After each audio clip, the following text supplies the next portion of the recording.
Syekh Saman berarti Datuk Kalampayan. Sebab Datuk Kalampayan ini bagaimana Syekh Saman, begitulah Syekh Arsad.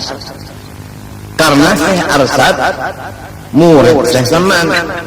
Bagaimana Syekh Saman, begitu Syekh Arsad. Itu maksudnya yang disebut murid. Yang kita bicarakan Syekh Samannya berarti Datuk Kalampayan itu. Ini manakib Syekh Saman dan Syekh Arsad Kalampayan nang ringkas, termasuk nang kaya Jawamiul Kalim, sedikit kata-kata tapi padat isinya. Pertama, tidak bergaul kecuali kepada orang yang betul-betul menguasai ilmu agama dan orang yang betul-betul menuntut ilmu agama. Nomor 2, orang yang soleh, istilah sebahagian orang wali. Lain dari dua ini, beliau tidak berteman seumur hidupnya.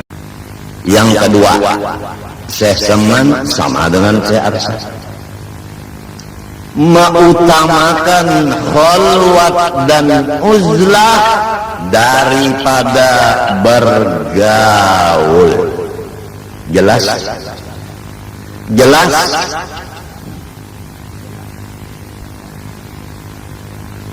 Hobi beliau khalwat dan uzlah, terkecuali bergaul yang hukumnya adalah khalwat dan uzlah, malahan ditambah lagi di dalam gaulan itu selain daripada khalwat dan uzlah adalah masuk menjadi benteng yang teguh dan kuat, seperti majelis ilmu yang betul-betul ilmunya manfaat.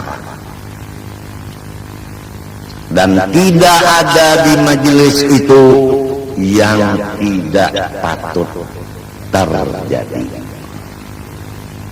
Maka majelis itu namanya hisnun hasin sesudah khalwat dan uzlah.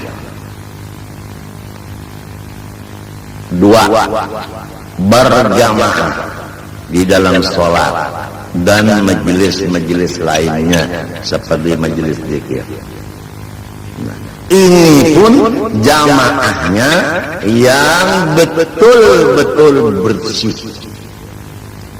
Kalau semua yang disebut tadi, majelis ilmunya, majelis jamaah, yang lain-lain, maksudnya sholat berjemaah dan lainnya, sudah berubah daripada yang betul, maka kita disuruh jangan bergaul lagi di situ.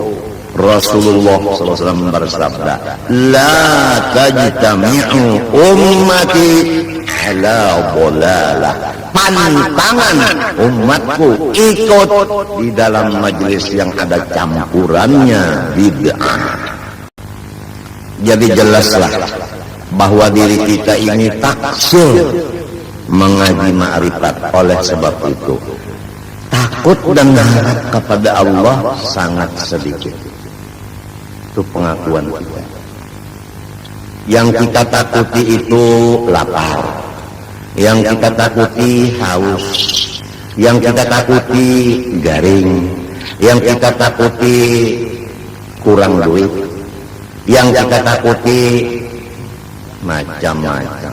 Semua yang tidak patut ditakuti itu yang ditakuti. Yang disuruh takuti yaitu Allah. Wa khafuni in kuntum mu'minin wa iyaya farhabun. Kenapa tidak? Karena kita banyak mengenal yang lain dari Allah daripada mengenal Allah. Lebih jelas yang lain dari Allah di hati kita daripada jelasnya Allah di hati kita. Buktinya lebih takut kepada yang lain dari Allah daripada takut kepada Allah.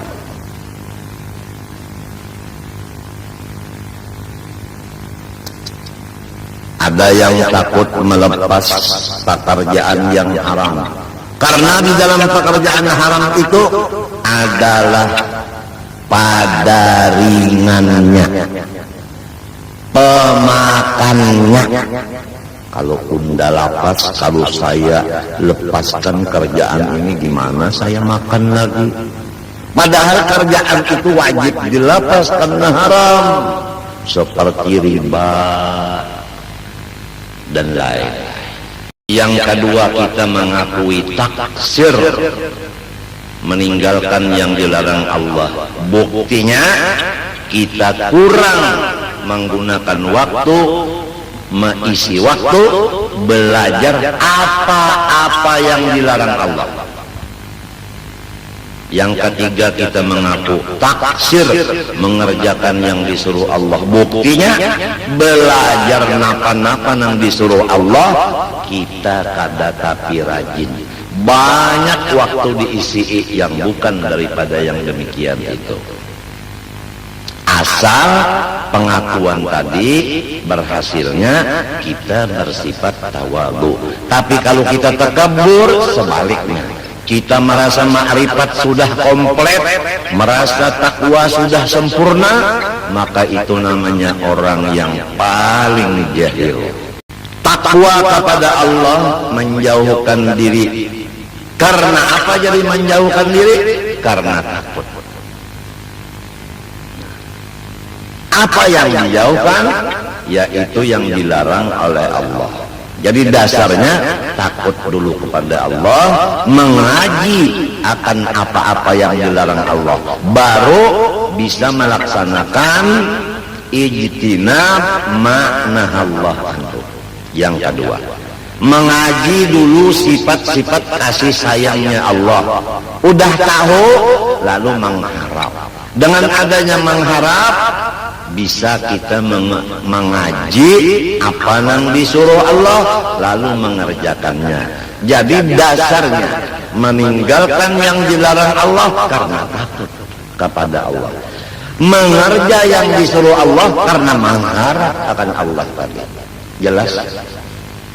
Jelaskah susunan katanya? Maka takwa yang dimaksud itu tadi, itulah wahia al-musammatu bil istiqamah. Takwa itulah yang diberi nama dengan istiqamah. Istiqamah itu apa? Allati hiya khairun min alfi karamah. Istiqamah itu lebih baik dari 1000 keramat. Kalau ada orang berkeramat, pertama keramatnya tahu diisi hati orang, melihat aib-aib nang goib-goib itu, melihat keramat dua garannya itu satu. Yang kedua, misalnya bisa terbang dari rumah ke Mekah, pulang pergi 1 menit. Nah, kemudian berjalan di atas air, umpama. Kemudian sholat di hawa, antara langit dan bumi, di situ dia sholat, umpama. Kemudian lagi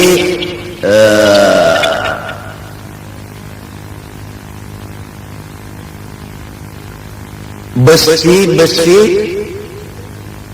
bertutur dengan namanya dan bertutur dengan khosiatnya, dan lain-lain lagi.